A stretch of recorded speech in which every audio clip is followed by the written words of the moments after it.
நீங்க பேசி முடிச்சிருங்க, முடிங்க, நிறைவு கொண்டு வாங்க. இருங்க. பேரவைத் தலைவர்களே,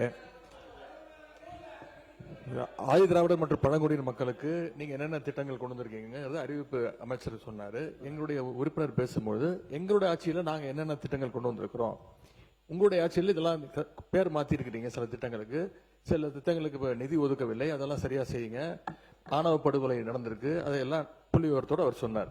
இதற்கு அமைச்சர் அவர்கள் பதில் சொல்லணும்.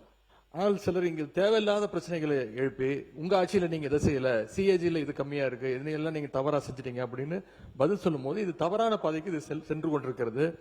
நான் இந்த அவையில நான் பதிவு வைக்க வேண்டிய விரும்புவது, 1000 கோடி ரூபாய் செலவில் அயோத்திதாசர் பண்டிதர் குடியிருப்பு திட்டம் கொண்டு வந்தது எங்களுடைய ஆட்சியில, எங்களுடைய திராவிட மாடல் அரசு. 1000 கோடி ரூபாய் மதிப்பீட்டில் தொல்குடி திட்டம், அம்பேத்கர் அயலக உயர்கல்வி திட்டத்தின் மூலம் 36 லட்சம் ரூபாய் வரைக்கும் நிதியுதவி, மகளிரை நில உரிமையாளர் ஆக்கிட நன்னிலம் திட்டம், சைதாப்பேட்டையில 46 கோடி ரூபாய் மதிப்பீட்டில் MC ராஜா மாணவர் விடுதி, ஆதி திராவிடர் மற்றும் பழங்குடியினர் ஆணையம், இப்படி பல்வேறு திட்டங்களை சொல்லிக் கொண்டே போகலாம். இதே அமைச்சர் அவர்கள் பல்வேறு முறை பாராட்டி இருக்கிறார். இந்த திட்டங்களை எல்லாம் இதே அவையில் அவரே பதிவு வச்சிருக்கிறார். இது எல்லாவற்றுக்கும் மேலாக ஆதி திராவிடர் மற்றும் பழங்குடியின மக்களுக்காக ஒதுக்கப்படுகின்ற அந்த நிதி உரிய முறையில் செலவிடப்படுவதை உறுதி செய்யும் விதமாக ஆதி திராவிடர் மற்றும் பழங்குடியினர் மேம்பாட்டு செயல் திட்டம் சட்டம் 2024 அதை நிறைவேற்றம் செய்தது எங்களுடைய முதலமைச்சர் எங்களுடைய திராவிட மாடல் ஆட்சி என்பதை இங்கே பதிய வைக்க விரும்புகிறேன். மாணவர் ராஜா அவர்கள் பேசிட்டாங்க. மாணவர் உறுப்பினர் முன்னாள் அமைச்சர் அன்பழகன் சார் பேச வச்சாச்சு, ஃபுல்லா பேச திரும்ப எந்த கான்ட்ரவர்சியும் நான் அனுமதிப்பதாக இல்லை. உட்காருங்க, தயவுசெய்து உட்காருங்க.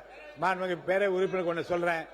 75 ஆண்டு இருங்க, 75 ஆண்டு விடுதலை அடைந்த பிறகு உட்காருங்க, பல்வேறு ஆட்சி மாற்றங்கள் ஏற்பட்ட நேரத்திலும் அவ்வப்போது ஆண்ட ஆட்சிகள் தங்களால் இயன்ற வரைக்கும் ஆதி திராவிட பெருமக்களுடைய வாழ்வு முன்னேற்றத்திற்காக பல திட்டங்களை எல்லாம் கொண்டு வந்தார் என்பது இங்கே பல்வேறு நிலைகளிலே பதிவு செய்து விட்டீர்கள்.